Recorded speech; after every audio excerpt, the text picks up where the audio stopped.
또한 너희 지체를 불의의 무기로 죄에게 내주지 말고 오직 너희 자신을 죽은 자 가운데서 다시 살아난 자 같이 하나님께 드리며 너희 지체를 의의 무기로 하나님께 드리라. 아프리카 선교사로 일생을 바친 스코틀랜드 선교사 데이비드 리빙스턴의 이야기입니다. 이 리빙스턴은 면화공장 노동자로 일하는 몹시 가난한 부모의 가정에서 태어났습니다. 노동자들이 사는 빈민 아파트의 맨 꼭대기층 단칸방에서 살았는데 7명의 형제와 함께 9식구가 살았습니다. 10살 때부터 가게를 돕기 위하여 면화공장에서 일해야 했습니다. 하루는 그가 출석하는 교회에서 아프리카인을 위한 선교와 의료 사업을 위해 헌금을 거두고 있었습니다. 이 서양 사람들은 우리의 헌금 주머니와는 다른 청동으로 만든 접시 위에 헌금을 올려놓습니다. 이 헌금 접시가 돌아가면서 헌금을 받고 있습니다.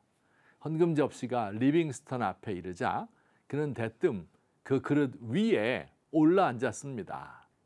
헌금을 거두는 집사님이 이 무슨 짓이냐며 놀라서 묻자 리빙스턴이 대답했습니다.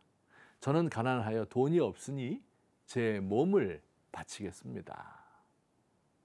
그 후 그는 의료 선교사가 되기 위하여 신학과 의학을 공부하였고 1841년 그의 나이 27세 때 아프리카로 파송되었습니다.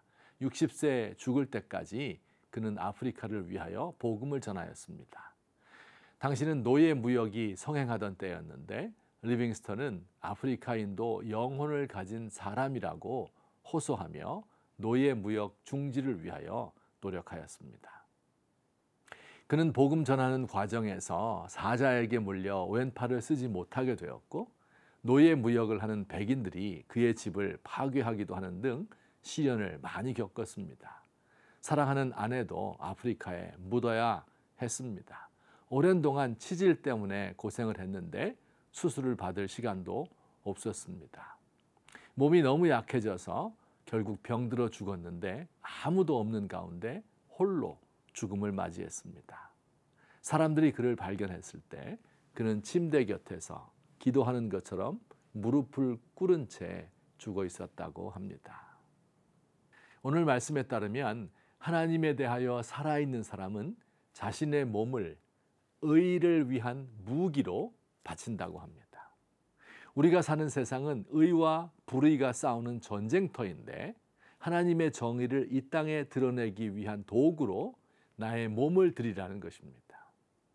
무기의 쓰임새는 무기고에서 녹슬어 가는 것도 아니고 장군집의 장식장에 반짝반짝 빛나게 닦아 진열되는 것이 아닙니다.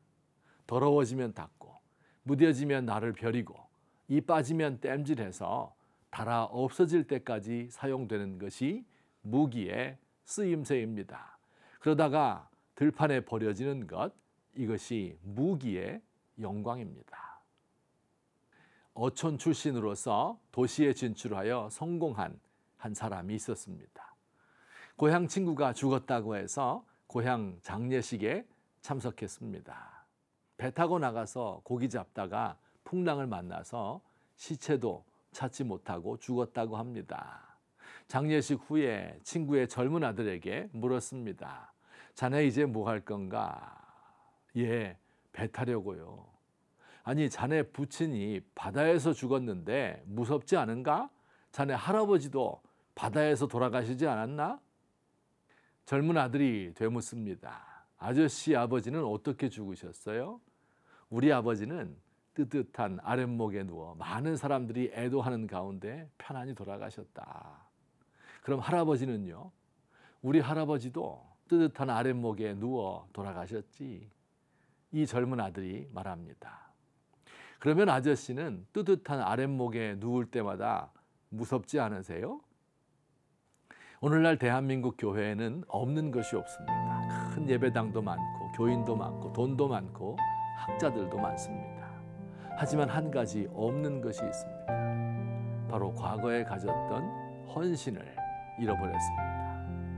과거에는 주의 종들이 가난한 노후를 보내는 것을 복으로 알았는데 지금은 전별금 문제로 교회마다 시끄럽습니다. 장로님들은 자신의 집과 밭을 교회 짓는 데 바쳤었는데 지금은 권위를 세우려 합니다. 과거 권사님들은 교회를 지키며 밤새 기도하였는데 지금은 자녀들 결혼시키는 조건의 하나가 되었습니다.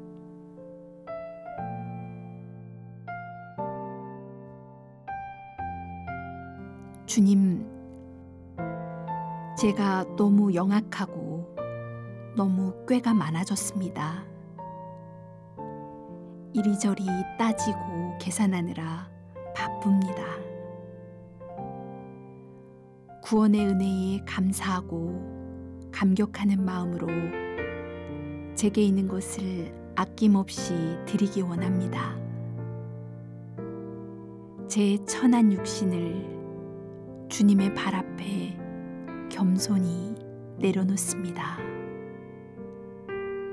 주님 나라 위한 무기로 사용되다가 닳아 없어지기 원합니다.